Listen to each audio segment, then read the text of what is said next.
was watching Big Ten Network last night, and they replayed that journey, the journey where you guys went overseas. Oh, the around the world trip? Yes. And I just found that so enthralling. I've seen it before, but it didn't matter. It was just so amazing to watch every little bit of that, and they did a hell of a job putting that together. But it was just so amazing to see that group in that situation. More importantly, to see Bob Knight in that situation. That was just weird. One time I saw him walk around without a shirt on, and I don't know, I needed to see that. But it was just so funny seeing him in so many different, in such a light. He was waving at the camera at one time. I'm like, it was so different than what we're normally used to. Yeah, got it. I think we may have lost Joe again. He's in the airport. And No, there I'm you here. go. There you go. Okay. Sorry about that. Did you hear that? Yeah, I don't know who did all the filming. I think it was Lee Leonard, wasn't it? Yeah, Lee Leonard. Mr. Leonard did all that. And it was I mean, at the time, it was a nightmare. When we went to Japan, it was rough because we didn't play very well in Japan. We lost to the Japanese national team, and we got crushed by the Russians twice, and it wasn't going well. And it was, Coach wanted us to see everything. I mean, so literally, we start off in Tokyo.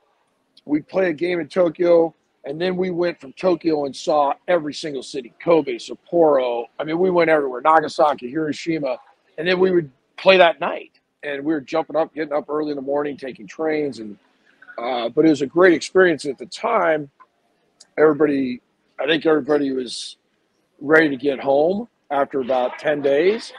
But the experience that we got and the games that we got to play coming off a brutal season where we didn't play very well really ended up being a huge experience for everybody that came back for the next couple of years. And, now it's lifetime memories of what we got to see and do that was just amazing, because some of the things that we got to go to, normal citizens can't go see it.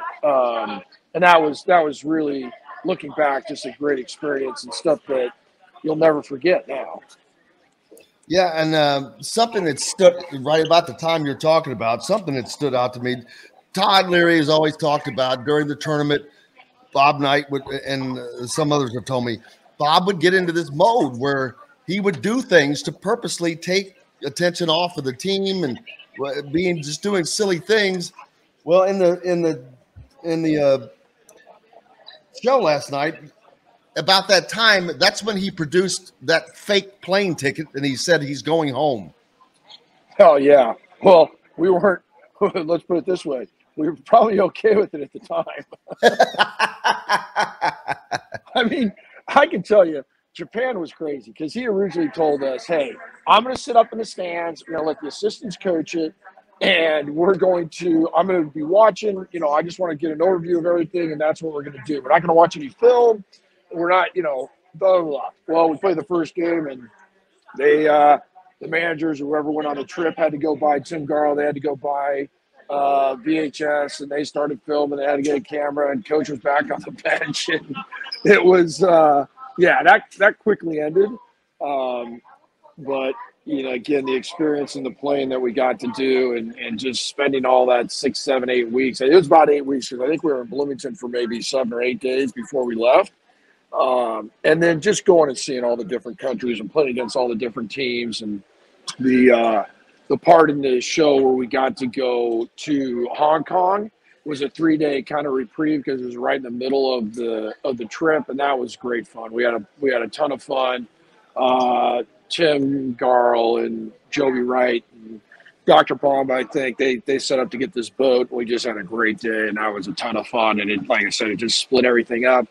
And after that, we went to Yugoslavia and Finland, and just, we started playing well. I mean, we actually finished the trip on a really good note, but we weren't playing the Russian national team. It was really, really good. So probably made it a little easier. But, we played 3 or 4 games in China against good teams, one of their national teams, and then a couple of their pro teams. And then the Yugoslavia stuff was rough. And But it's just, again, we got to see stuff that normal citizens, when they go take these trips, like when we went to China, we got to go in the Forbidden City, but we got to go in the back rooms of the Forbidden City and things like that. I mean, it was pretty amazing. The Great Wall was a site that is, you just can't describe how big it is. And you think back and you go, they made this by hand. I mean, it's just incredible on what these people did prior to any technology on building that thing. I mean, it was amazing.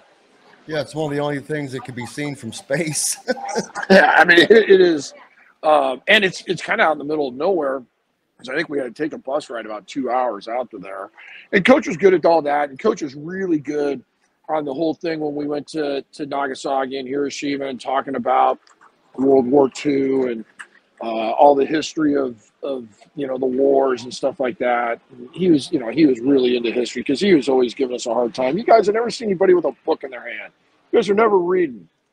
And he was big on guys reading about history and autobiographies, and but nobody ever really took him up on it because we were playing cards on the plane. unless we were sitting there real quiet, nobody was saying a word. Yeah, he was a history major, wasn't he? Yeah, he loved and that. Looking back at that trip, I was really glad that he made us go do all that because we wouldn't have seen any of it. We would have sat in our hotel rooms resting. Or just hung around where we were at. He literally made us go to all these Japanese temples, and we went up to Kobe and Sapporo. Sapporo had the Olympics, so we went up on we actually went to the very top of the ski jump on the free ski jump where they go down that huge runway and jump 150, 160 feet. I mean, it's amazing how steep that is, but. Yeah, I mean, we just saw everything, and it was just looking back as a once in a lifetime experience that most kids don't get to go do. Del Rey was not fired up about climbing the Great Wall for some reason at first. Well, I don't know why. What was that about? Was it too big to climb up to? What? I think he was tired. So what do you do at the Great Wall? You just go walk around, but you're climbing. That's what he said. What the hell? He says, "Wow, why do I need to go up here?" Yeah, well, no, that's true. I mean, it's. I mean, the reason why I walked up there is you just can't. It is incredible how steep it is. Like you could be standing on a step and put your hand straight out, and that's like the fifth step up. I mean, that's how steep some of this got. And like when you think of a wall, I mean, this thing was 20, 25 feet high. So yeah, it was, you were hiking basically. Talk about in Yugoslavia. I know that's where you mentioned got a little rough, tied out. Who was it that broke somebody? Oh, Sloan? Brian? Was it Brian? Somebody broke somebody's toes. Yeah, Brian elbowed a guy on the free throw line, and then it was right at the end of the half. And I remember Brian and I running into the locker room because it was down at the end where our door was for the locker room. And I didn't even really Brian and I were on the free throw line. We go in the locker room, and nobody's coming in. And so Brian and I go back out there, and there's a big old melee, and Winston's throwing punches, and Morgan, and yeah, that was the game after they had poked Alford in the eye, and Coach thought they'd done it on purpose.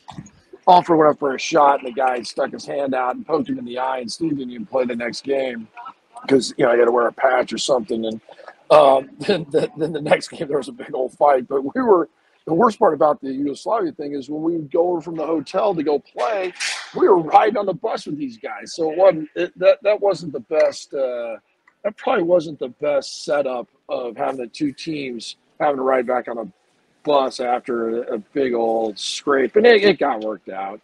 We ended up finishing the game.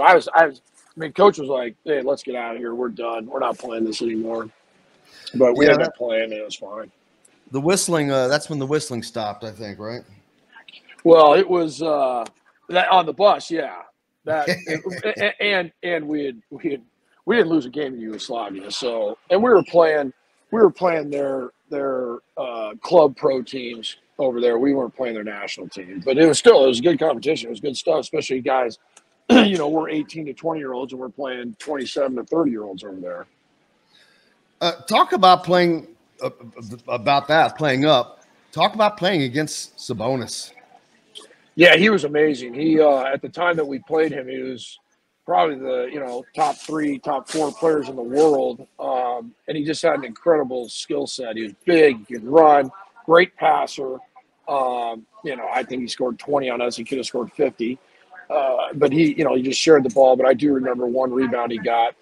He just grabbed a rebound right off the backboard, kind of pinned it up on the backboard in one hand, just and palmed it, turned it through a length of the court pass, basically all in one swoop. And you just go, wow, you never see anything like this. And people in the U.S. never really got a chance to see him because when he did come to the NBA, he'd already torn his Achilles up, and he was a fraction of the player that he was when he was 20 to 25 years old. 7 feet tall, and they had a very good team. I mean, they had a guy named Marshall Onis who played in the NBA forever, and they had a couple of the forwards that.